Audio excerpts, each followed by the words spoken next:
Choose a location in your garage where you would like to install your HOSS hardtop hoist. An unobstructed operating space of at least 3 feet by 4 feet is required. The motor mounting plate should be installed at least 3 feet away from walls or any other obstructions and close to a power supply, preferably a ceiling outlet. The motorized hoist is designed to be installed either perpendicular or parallel to the ceiling joists and can be installed on joists with 16-inch or 24-inch spacing. In the chosen installation area, determine the direction of the ceiling joists and the exact location of the ceiling joists by visually checking or using a joist finder or a very fine drill bit. There are 4 installation choices.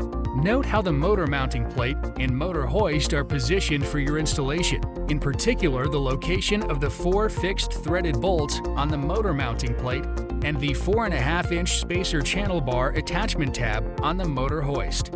Determine how the motor mounting plate should be rotated, where the fixed threaded bolts should be located, prior to fastening to the joists. Identify your installation option.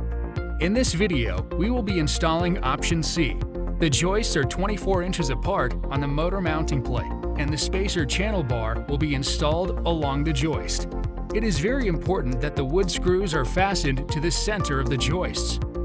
Use the hole saw drill bit or cut away the drywall with a utility knife to obtain an unobstructed view of the width of the joist so the exact center can easily be determined. Step 1. Position the paper motor mounting plate in the installation location and mark with a pencil the 6 spots where the lag bolts will be fastened. Step 2. Using a power drill with a 1/8-inch drill bit attached, drill 6 pilot holes into the center of the joist. Using the ratchet and 3/8-inch socket, fasten 6 of the 4-inch lag bolts into the joists until the motor mounting plate is securely fastened. Step 3.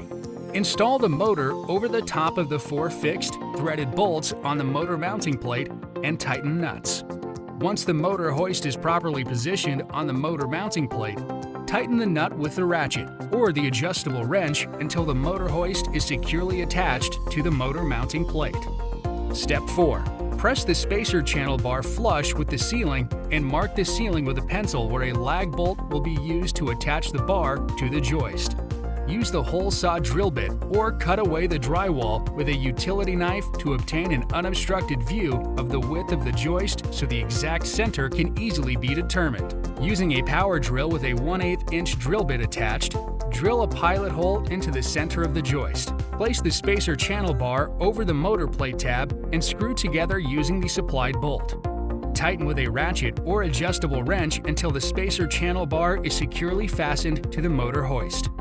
Place a lag bolt and using the ratchet, fasten the bolt into the joist until the spacer channel bar is securely fastened. Step 5. Place the straps coming out of the rectangular opening closest to the spacer channel bar over the top of the pulley at the end of the spacer channel pulley bar. Once the strap has been placed over the pulley, reinstall the pulley to its original position. Insert the pin and refasten the cotter pin. Place strap from motor side through stopper plate and attach height adjustment bracket using the supplied cotter pin. Repeat step for pulley side without the stopper plate. Plug in the motor hoist to the nearest 110-volt power outlet. Use the hand control switch and safely lower the straps until approximately 9 feet of cable is hanging down. Step 6. Secure the hand control switch to a convenient location on the closest appropriate wall using the power cord cable clamps and screws. If your cables are too long, use the supplied cable ties to coil them close to the motor for a clean finish. Step 7. The height adjustment bracket E is adjustable to make your hooks perfectly level. Lower your straps to eye level and adjust the pin in the height adjustment bracket E to the desired hole to make your straps level. Step 8. Press and hold the rocker switch on the hand control to raise and lower the hook bar.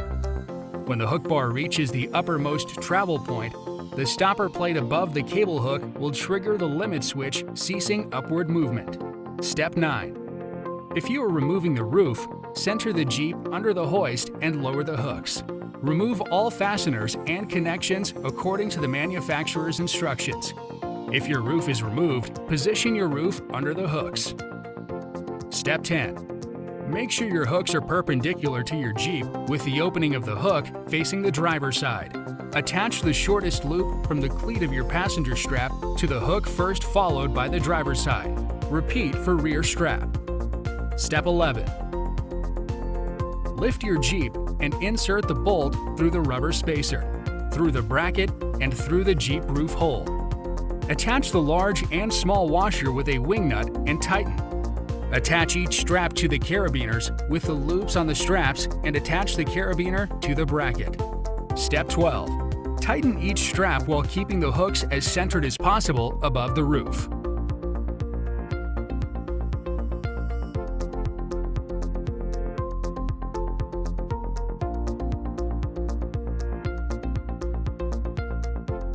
Raise the roof to verify that it is level. If needed, adjust straps to level the roof.